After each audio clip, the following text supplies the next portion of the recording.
warahmatullahi wabarakatuh. Perkenalkan, nama saya Failani. Saya dari kelas 9C. Di sini saya akan mempresentasikan materi tentang bioteknologi. Yang pertama, apa itu bioteknologi? 2. Penggolongan bioteknologi. 3. Penerapan bioteknologi dalam kehidupan. Penasaran bagaimana penjelasannya? Yuk simak video berikut. Soal yang pertama, apa itu bioteknologi? Istilah bioteknologi digunakan pertama kali oleh ilmuwan Hongaria bernama Karl Erecki pada tahun 1919. Teknologi berasal dari kata biologi dan teknologi. Biologi, ilmu yang mempelajari makhluk hidup, sedangkan teknologi adalah kemampuan teknis yang diterapkan berdasarkan ilmuwan pengetahuan dasar. Jadi kesimpulannya, bioteknologi adalah cabang ilmu yang mempelajari manfaat makhluk hidup ataupun produk makhluk hidup seperti enzim, alkohol, hormon dalam proses produksi untuk menghasilkan barang dan jasa. Makhluk hidup yang dimanfaatkan adalah bakteri, virus, dan jamur. soal kedua, penggolongan bioteknologi. Penggolongan bioteknologi berdasarkan perbedaan prinsip dan jenis agen biologi yang digunakan.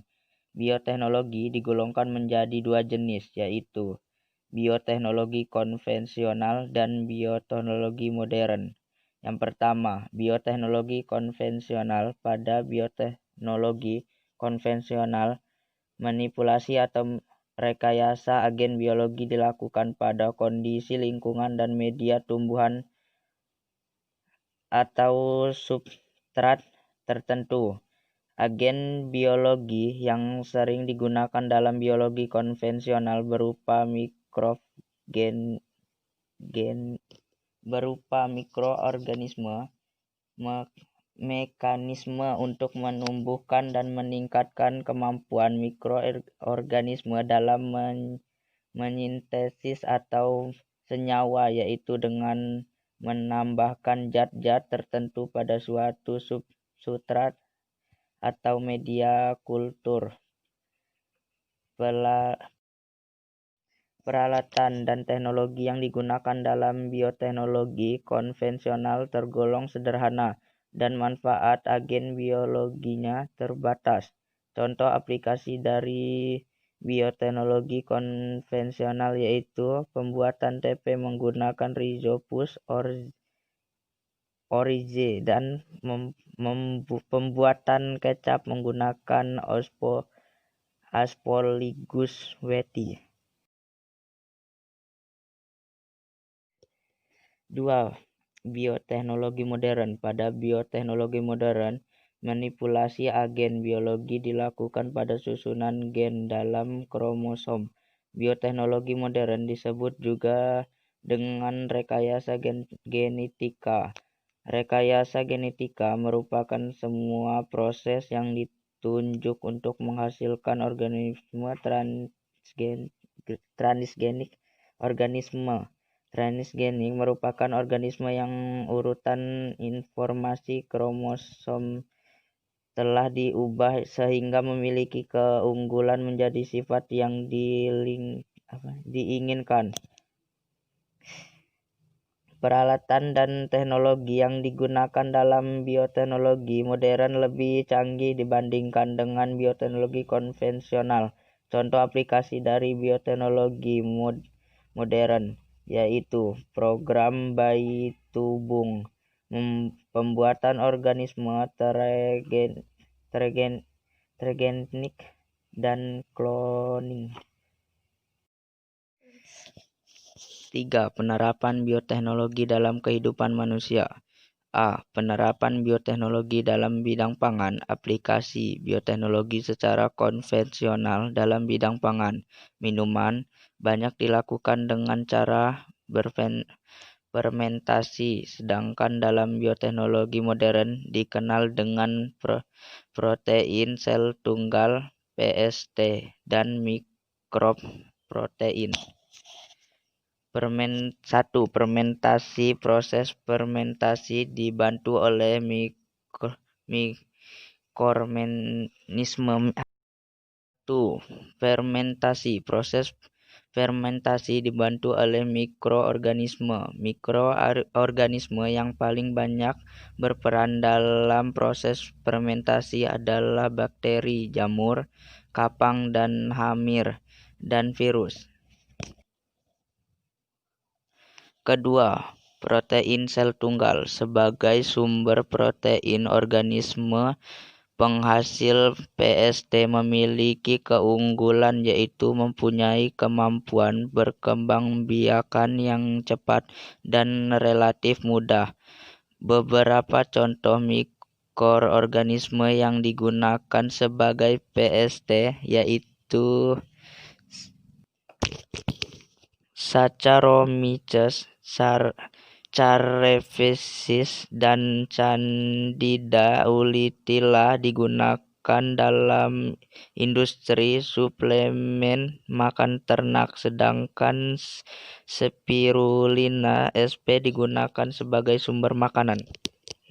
Yang ketiga, mikroprotein. Mikroprotein merupakan bahan makanan atau sumber protein yang dihasilkan melalui proses fermentasi dari miselium jamur Prosarium. 3. Mikroprotein. Mikroprotein merupakan bahan makanan atau sumber protein yang dihasilkan melalui proses fermentasi dari miselium jamur Fusarium graminearum. B. Penerapan bioteknologi dalam bidang pertanian dan peternakan. 1. DNA rekombinan. DNA rekombinan diaplikasikan dalam bidang pertanian dan peternakan untuk mendapatkan bibit unggul. Proses DNA rekombinan pada tumbuhan menggunakan faktor Agrobacterium pascin yang mempunyai plasmid TI, tumor inducing. 2. Teknik kultur jaringan. Teknik kultur jaringan memanfaatkan tumbuhan yang memiliki sifat totipotensi. Tolipotensi merupakan kemampuan untuk membentuk tubuh secara lengkap dengan akar, batang, dan daun. C. Penerapan bioteknologi dalam bidang kedokteran. 1. Pembuatan insulin. Insulin dibutuhkan oleh pasien diabetes mellitus dalam jumlah yang besar. Umumnya, insulin dapat dibuat melalui pengambilan insulin dari hewan, biasanya sapi dan babi. Namun pada beberapa pasien masih banyak menunjukkan adanya segala alergi melalui rekayasa genetik. Insulin mampu diproduksi dalam jumlah banyak tanpa mengorbankan banyak hewan ternak. Insulin dapat diperoleh dengan melakukan DNA rekombinan, yaitu melakukan transplantasi agen yang mengkode insulin ke dalam plasmid bakteri. Bakteri dengan gen gabungan ini dikembangbiakan. Produksi vaksin. Teknologi DNA rekombinan juga dapat digunakan untuk membuat vaksin. Pada aplikasi ini, mikroorganisme digunakan untuk menghambat kemampuan mikroorganisme patogen penyebab penyakit. Mikroorganisme yang digunakan untuk membuat vaksin telah dilemahkan terlebih dahulu sehingga tidak berbahaya. 3. Antibodi monoklonal. Teknologi 3. Antibodi monoklonal. Teknologi ini menggunakan prinsip fungsi protelisme. Kelinci atau tikus terlebih dahulu diinjeksi dengan antigen, kemudian limfanya, tempat pembuatan sel darah putih, diambil. Sel-sel limfa ini kemudian difungsikan dengan sel mieloma, sel konkar melalui elektrofungsi. Elektrofungsi merupakan fungsi secara elektris dengan frekuensi tinggi yang menyebabkan sel-sel tertarik atau sama lain dan akhirnya tergabung. Fungsi 5. Teknik bayi tabung. Teknik bayi tabung dilakukan menggunakan teknik laparoskopi, yaitu teknik yang memungkinkan sel sperma suami dan sel telur istri difertilisasikan dalam cawan sepetri atau dalam tabung sehingga pembuahan terjadi di luar in vitro. Hasil pembuahan tersebut kemudian ditanamkan kembali ke dalam rahim istri sehingga istri dapat mengandung dan melahirkan bayi sebagaimana mestinya. Sekian materi bioteknologi yang dapat saya sampaikan. Apabila ada kesalahan dalam pengucapan dan penyampaian materi, saya mohon maaf. Dan terima kasih sudah menyimak. Saya Failani dari kelas 9C. Wassalamualaikum warahmatullahi wabarakatuh.